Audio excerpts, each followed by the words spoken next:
So I am a Cloak and Dagger one trick, and in this video I'm going to show you how to absolutely dominate as Cloak and Dagger. This is a continuation of my last video that I made. Go check out that video if you haven't already, but this is going to be an advanced guide, particularly for people in higher elos, and I just want to show you how to get the absolute most out of your Cloak and Dagger gameplay. So let's talk about why you want to play Cloak and Dagger. First of all, in the higher elos, you know, Luna Snow and Mantis get banned a lot. And that's hard because those are the only strategists with healing ults other than Cloak and Dagger.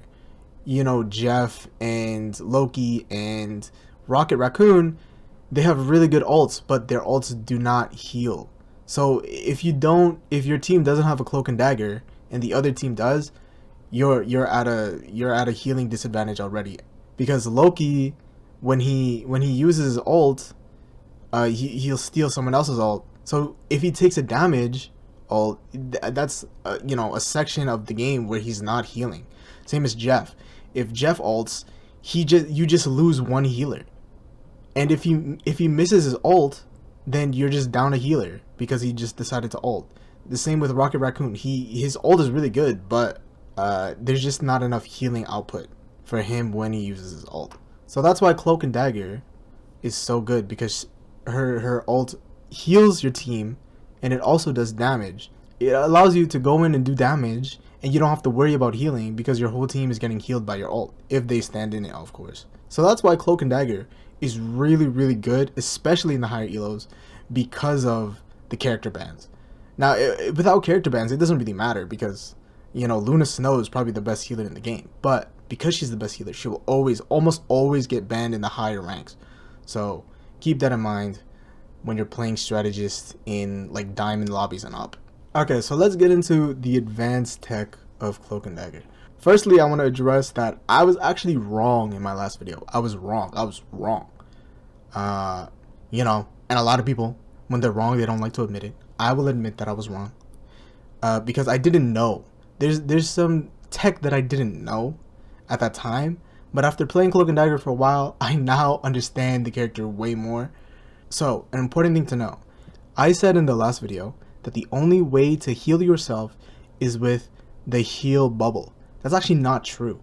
You can heal yourself with your left click. The only thing is, you have to hit an ally.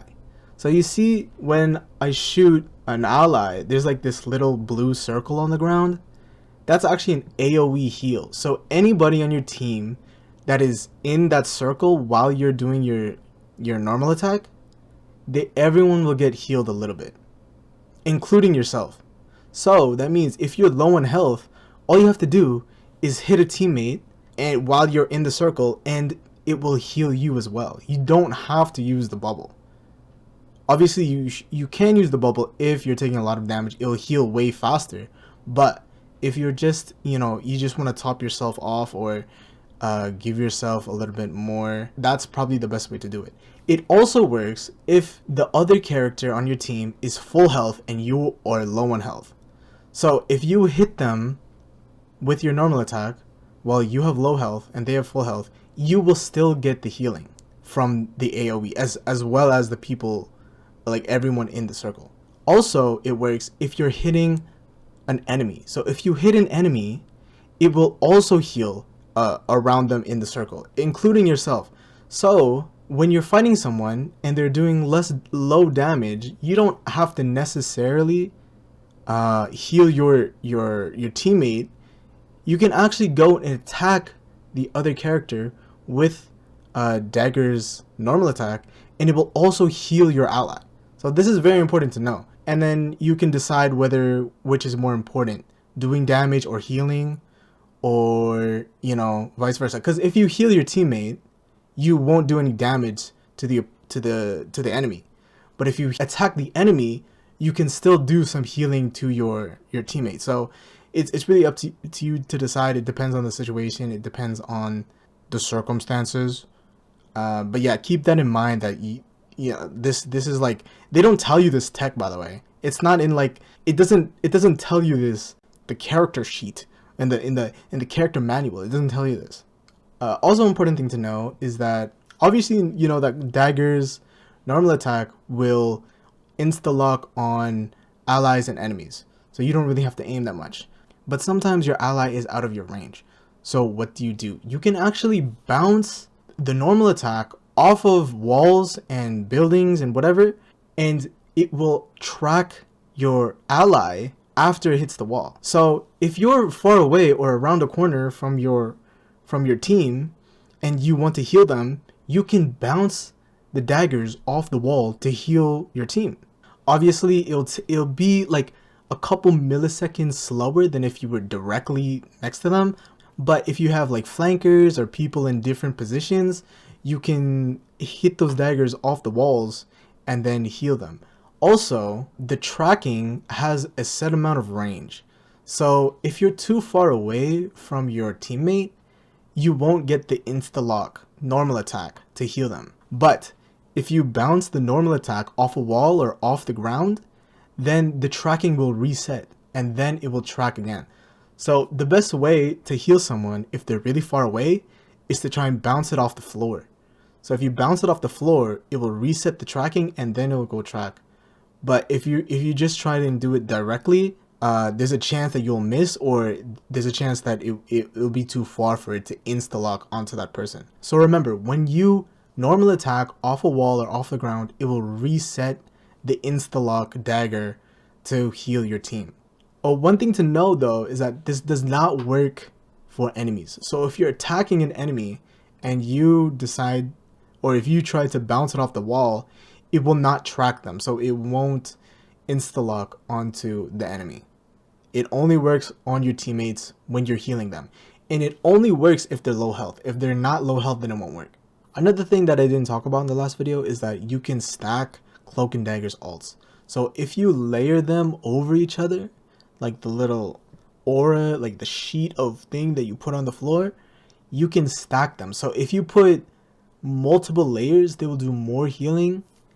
And you can even tank a lot of the ults in the game along with your team if you stack them more. Obviously, that means there's less range around the area, but you will get way more healing out of that ult. Personally, I like to use the ult more offensively or aggressively, so I'll try to also get the enemy team it. But if you're getting ult spammed, like say, for example, if they Groot ult you and then they Moon Knight ult you, if you can get 2 layers off, your team will definitely out heal all that damage. So it's actually really useful in certain circumstances. So it's important to keep that in mind, that it does stack with itself. Another thing I didn't talk about is Cloak's invisibility ability. You can actually go up, like you can fly upwards, and that's important to know. I didn't mention it. Like, I knew it when I was making the last video, but I didn't talk about it.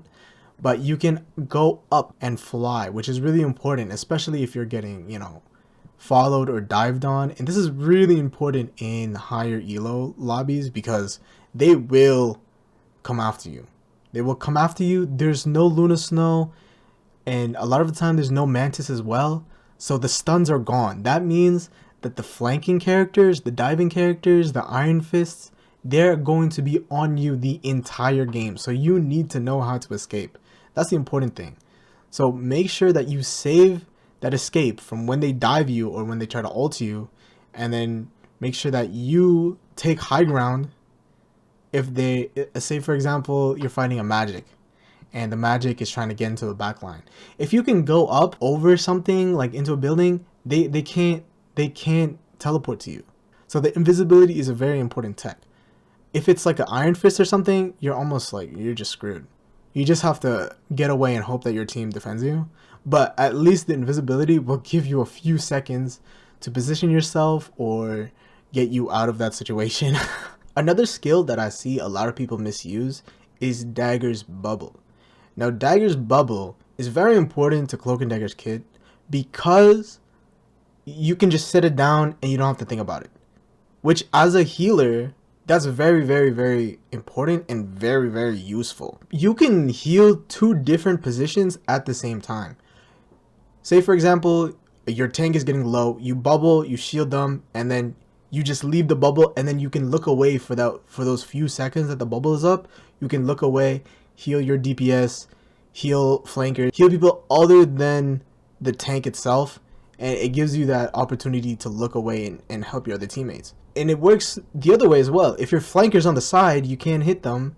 You like boom, pop a bubble right next to them on the wall or on the floor, and then they stand in it, they heal for a little bit, and then they go back out. And then while they're doing that, you can look at your other teammates while they're in the bubble. So this skill is not only useful for your healing output, but it's also useful for doing two things at the same time. You can look this way and look that way, and everyone will get healed. Luna Snow cannot get that unless she's in her ult. Mantis can do that. Mantis can heal multiple people at the same time, but it's just less healing output because you have the restriction of the little leaf thingies. So it's a lot harder to heal multiple areas at the same time with these two characters, with arguably the best two healers in the game. But Cloak and Dagger gives you that to heal multiple people at the same time, and that works really well if you have flankers. If you run double flanker, if you run Magic and Black Panther, which is a pretty good team up, you can heal both of them at the same time while they're on two different sides of the map, as well as healing your tank and your other healers. Lastly, I want to talk about counters and things that you should know if you play Cloak and Dagger a lot, especially in the higher ranks. First of all, you know that you can pretty much counter all the one-shot ults in the game. Again, it's pretty hard to do so, but it's definitely possible. One thing that you need to know is that, especially in the higher ranks, you will run into Doctor Strange a lot. Doctor Strange is a definite counter pick to Cloak and Dagger, especially because of his shield. His shield blocks your blind. It also blocks your dagger normal attack. But not only that, his ult is super fast. So when Doctor Strange does the Eye of Agamotto, there's not enough time for you to switch from Dagger into Cloak and then Invis. There's just not enough time. It's just way too fast. Especially if he's coming down on you, or he's like, you know, he just pops it all of a sudden and you can't react. So you have to definitely keep track of when Doctor Strange is going to have his ult. And not only that, you have to stay away from him as soon as possible. The best way to counter Doctor Strange is to stay away from him, and then when you see his shield go down, that's when you try to use your blind.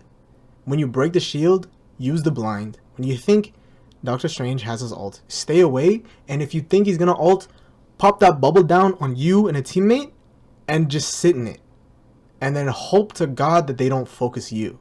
Because once that ult ends and you're getting healed by the bubble, you can just go crazy, heal as many teammates as you can, and then try and mitigate the damage that the Doctor Strange can output. And again, Doctor Strange is a very popular pick, especially in the higher levels. So stay away from him as much as you can, and if you get the chance, ban him too, or just outright ban him. And you will have a better time as Cloak and Dagger if you ban Doctor Strange. On the other hand, a character that Cloak and Dagger are really good against is Groot. Now Groot, again, doesn't have a shield on him. He puts the walls up. So if he pulls his walls up, and you know he doesn't have walls, and you know his walls are on cooldown, you can just hit him with a blind easily. Just blind him, and then just go for it. Also, if he tries to block off the healers, you can put your bubble behind Groot's wall and it will heal on the other side. Or you can try and sneak it through a little sneaky peeky through the walls and then heal your team even if they're on the other side of the Groot wall. Also, you can bang daggers off walls and stuff, like I said before, or off ceilings, and you can heal them even when you're behind the Groot wall. The other healers, it's hard for them to heal when there's Groot walls up, but Cloak and Dagger is one of those healers that you can use to counter Groot. Now Groot is still a very strong pick regardless if you play Cloak and Dagger, but there are certain ways that you can counter Groot, especially in his ult. In his ult, it will stun you and keep you in. But Cloak and Dagger can still use their ult. So once that Groot pops that ult and it gets a bunch of people in, you just pop your ult, you go boom, boom, boom. You can actually move out of it. So it will move you out of the ult. And not only that, it will put the healing aura under your team that's in the ult, and it will out heal. So if a Groot ults you, you can ult forward, ult backwards, and then everyone will get healed, and then that ult is pretty much negated. And not only that, after you use your ult, you're out of the Groot stun. You're out of the Groot sucky suck. So once you're out, you can go in, go as Cloak, blind everybody, do some damage while everyone's getting healed. Because again, you are healing everybody with the ult. So it's safe for you to go into damage mode, and then you just go Cloak, you blind, and then you just go crazy. And then if you feeling pressure, go step into your ult and heal yourself, or you invis and you try and get out, and then by that time your team will be free. They'll be probably full health if they're standing in your ult, if they're being a good teammate. And then you can just turn the tides of the battle at easy peasy. Another huge counter to Cloak and Dagger is obviously dive characters, especially characters like Spider-Man. Now Spider-Man, if they're good, will just bully you the whole game. And not only that, there's really not much you can do. You have to make sure that your team is around you to protect you against Spider-Man. If the other team is very good, what they'll try to do is they will try and bully you and try and force you to pop your invis. And again, the invis is like a 12-second cooldown. That's a long cooldown. If the enemy dive DPS or dive tank or whatever can get you to pop your invis, you lose your mobility and you lose your survivability. So after you use your invis, the Spider-Man will tell your other team, oh, Cloak and Dagger use the invis. Then all of a sudden you're going to see ults, you're going to see people push, you're going to see Iron Man ult, you're going to see Jeff ult, you're going to see all these ults because you don't have a defense anymore. So you as a Cloak and Dagger player, you have to save your invis as much as you can, because in the higher ranks, they know that ability is very, very good. So they're going to try and force it out of you. And once it's gone, you and your team are very, very vulnerable to everything basically. So a good diver, what's going to do, like a Black Panther or a Spider-Man or a Venom, they're going to pressure you to use your invis. Once that invis is gone, it's going to be ults galore. Spider-Man can ult, Iron Man can ult. They're going to push. You might even see like a Luna Snow or Mantis ult and then push in, because they know that you do not have your best survival skill. So the best way to deal with divers is use your blind, save the invis, try and save it as much as you can. If you're really low, that's when you use it, and then hopefully your other healer will come heal you, or your tanks will come support you. If you're playing with a Cloak and Dagger player, a great pick is Magneto. So if you're a tank player and you want to support you see a Cloak and Dagger and you want to support them, Magneto is a very good pick because you can pop that shield. You see them pop the invis and you're like, oh, they don't have invis anymore. And they don't have a stun, obviously. So those divers are going to come after your Cloak and Dagger. You pop that bubble, they have a few seconds to heal themselves, throw their orb down, or throw their bubble down. That's probably the best way to save your Cloak and Dagger if you are the tank player. Same with like Punisher. Punisher is very good with Cloak and Dagger because Punisher, he will stay with Cloak and Dagger, pop that shotgun. Spider-Man comes in, boom, boom, boom with the shotgun, and the guy's gone. And you don't even have to pop the invis. Same with Namor. Namor is a very good pick with Cloak and Dagger. Again, Cloak and Dagger doesn't have the stun like Luna Snow and Mantis. So divers are going to be on Cloak and Dagger all game. But if the Namor can position their turrets well, then the divers are going to be very scared. The divers, melee divers, they don't really have much against the turrets, and they're going to get screwed the whole game against the turrets. So, and there's a lot of good picks like that, that not only for Cloak and Dagger to keep track of, but if you're not a Cloak and Dagger player and you play with someone who plays a lot of Cloak and Dagger, then these picks will help them out a lot, and then in turn you know, the Cloak and Dagger will have more time to heal you as well, because they don't have to deal with all the other stuff. And those are just some of the team comps that work very well, or some of the counter picks that, you know, that you should keep in mind when you play Cloak and Dagger. And these are just the ones that I've noticed in my own gameplay. I'm sure that you have your own picks that you despise or that you really like with Cloak and Dagger. And if you have any of those, let me know in the comments. What's annoying as a Cloak and Dagger player, or what's really good against the other team when you play Cloak and Dagger. Let me know. I'd love to know what other people think. So there's the video. I hope you enjoyed. I hope you learned something today. If you could, it'd be awesome if you leave a like, subscribe for more Marvel Rivals content. I'm thinking about doing more guides like this. If you like the guides, please let me know in the comments. Thank you so much for watching. I'll see you next time, and hopefully I didn't just make like a bunch of Cloak and Dagger mains that will steal my main. Which is crazy because nowadays I see a lot more Cloak and Daggers in ranked. I think people are finally starting to realize how absolutely broken Cloak and Dagger is. Anyway, I'll see you next time. Peace.